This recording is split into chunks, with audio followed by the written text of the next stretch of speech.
Your kid already knows which parent to ask when they want McDonald's without needing unanimous approval. Most kids work that out before they learn long division. They didn't just decide who says yes. They decided what each of you was for. One gets the phone call from the parking lot. One gets the embarrassing questions. One gets the feelings. One gets the bad news after it's already over. And neither of you was consulted. 6 quiet decisions your kid made years ago. One of them is why they're telling someone else right now instead of you. 1. The one that gets filed before anyone notices. Every child in a 2-parent home runs a quiet performance review. They do it the way you learn which burner on the stove's the hot one, by watching what happens. By the time they're 8 or 9, the results are in. There isn't a family meeting. There isn't a vote. They just quietly start routing conversations like tiny receptionists who've worked there for 20 years. Feelings? Second door on the left. Permission slips? Down the hall. Dad?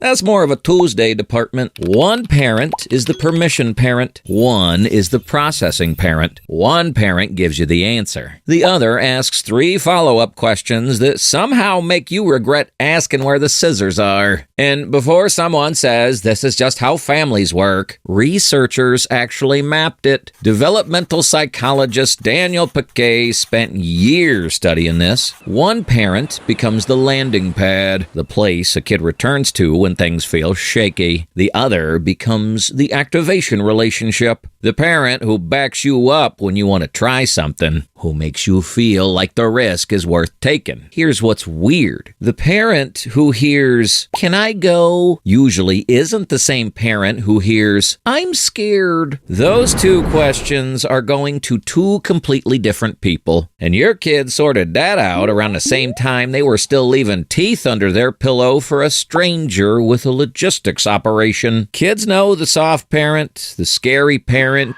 and the parent who says, "Ask your mother," like it's a legal defense. The sorting itself is useful. The issue is what happens once it hardens, because once it does, the categories stop being a navigation tool and start becoming a ceiling. And that's still not the biggest thing the sorting changes. 2. The parent who gets the version with the feelings already removed. The parent who gets less information usually doesn't know they're getting less. They got the story, just not the one that mattered. Your daughter told one parent about the thing that happened at the party, the one where she felt invisible and spent 20 minutes in a bathroom pretending to scroll. That parent heard it in real time. The pauses, the part where she almost didn't say it, the way she picked at her sleeve the whole time. The other parent got, "Something happened at the party. She's fine. I think she felt left out." Same event. Completely different download. And the second parent didn't do anything wrong. They just weren't the parent she walked to first. Most of what one parent knows arrived already translated. The emotional texture, the tremor in the voice, stripped before it reached the second inbox. One parent gets the primary source. The other gets the relay. Emotional Google Translate. Mostly accurate. Occasionally turns "I'm overwhelmed" into "she's just tired." And here's the part that makes this expensive. The parent who gets the edited version isn't missing information. They're missing timing. And timing changes everything. The kid didn't decide to exclude anyone. They decided at age 7 that bringing the full version to this particular parent was like putting a house key in the wrong lockbox. So it goes to the other terminal. And the conversation that changes a family is almost always the one that never reaches either parent. 3. The role nobody auditioned for.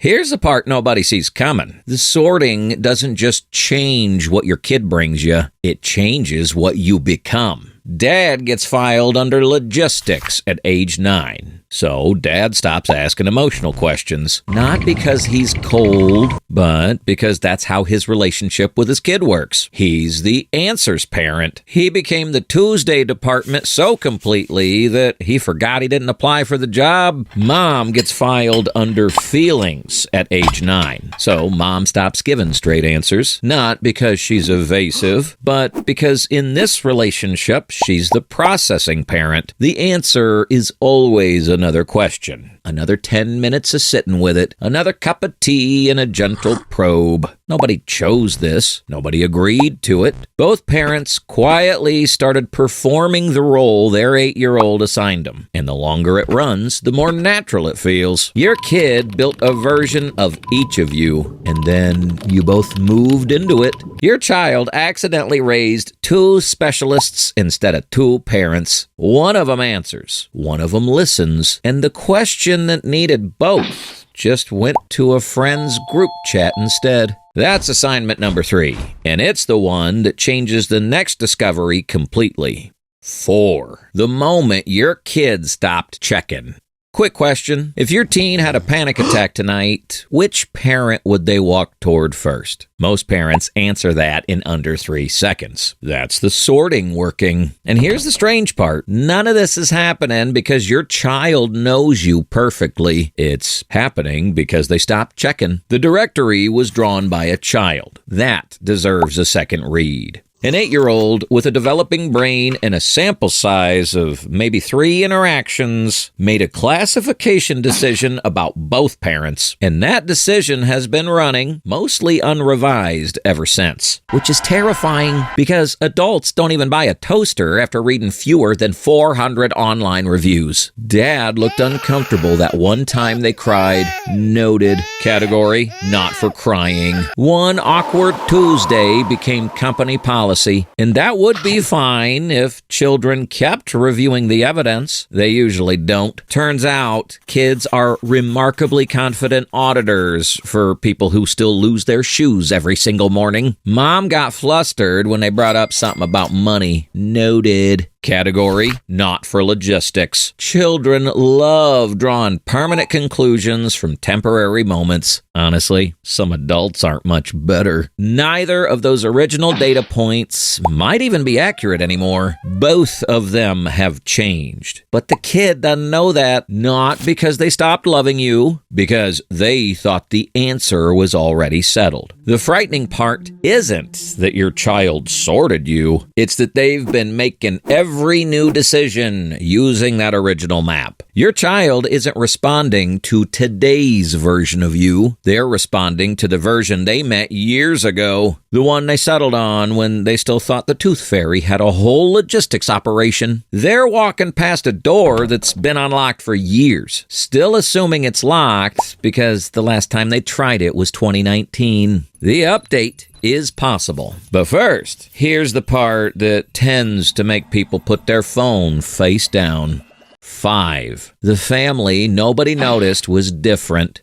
Your children did not necessarily grow up with the same parents. Same house, same adults, completely different versions of the same parents. Your eldest filed you one way, your youngest filed you another. The experience your son has of mom is not the experience your daughter has, because what each child gets is partly determined by what they bring. And what they bring was determined by the assignment they wrote at 7. So your daughter gets the mom who processes feelings for 45 minutes over tea. Your son gets the mom who gives answers because that's what his relationship with her does. Same person, 2 completely different parents, both real, neither the whole thing. Which means your spouse may not know your relationship with your own child. Not because they don't care, because the side of you that shows up for that kid, the Tuesday department, the answers parent, the one they call from the parking lot, is a side your spouse has never actually seen operate. You have an entire relationship happening in their peripheral vision that they think they understand because they live in the same house. Research on differential parenting found that siblings within the same household perceive parents significantly differently. and that those differences affect each child's well-being regardless of anything the parent meant to do. Same parents, different customer experience. Basically, the world's most intimate A/B test, running continuously since 2011, and nobody signed the consent form. So right now, somewhere in your house, two kids are growing up with different versions of you. And you and your spouse are each only seeing part of the family you think you're raising. And the update doesn't take a difficult conversation. It takes something much smaller and much stranger than most parents expect.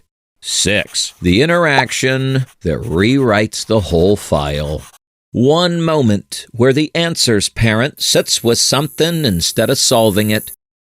That sounds like it really hurt. I'm sorry. No game plan, no next steps, just present. One moment where the feelings parent gives a straight answer. Okay, here's what I would actually do.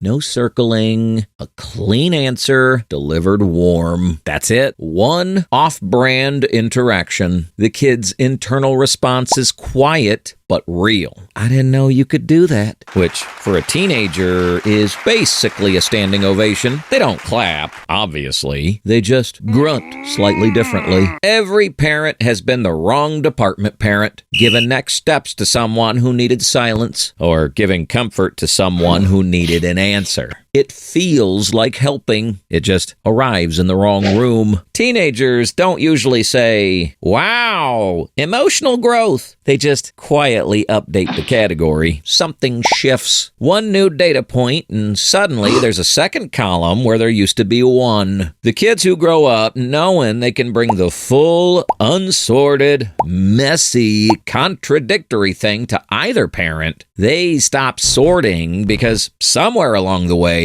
one parent surprised them, stepped outside the box the kid built, held something they weren't expected to hold. And when that happens, the parent feels it too. There's a specific quality to the moment a teenager brings you something real. They're slightly awkward about it. They start the sentence 2 or 3 times. They look at you like they're not sure they made the right choice. And then they say it anyway. That moment, when your kid takes a small risk on you, is one of the ones worth staying awake for. The performance review your kid ran at 7, it isn't finished. Not even close. The goal isn't getting promoted from dad who solves things to dad who understands feelings. The goal is something much stranger. Become impossible to file. The parent who surprises them. Your child doesn't need you to become a different parent. They need evidence that you're no longer the parent they filed away years ago. Bring me the whole thing. I can hold all of it. That's how it gets updated. One moment until the kid stops sorting and just starts talking. And if this landed, watch the 7 lies every teen tells next. Because the version your kid tells you isn't always a lie. Sometimes it's just a version they decided you could survive.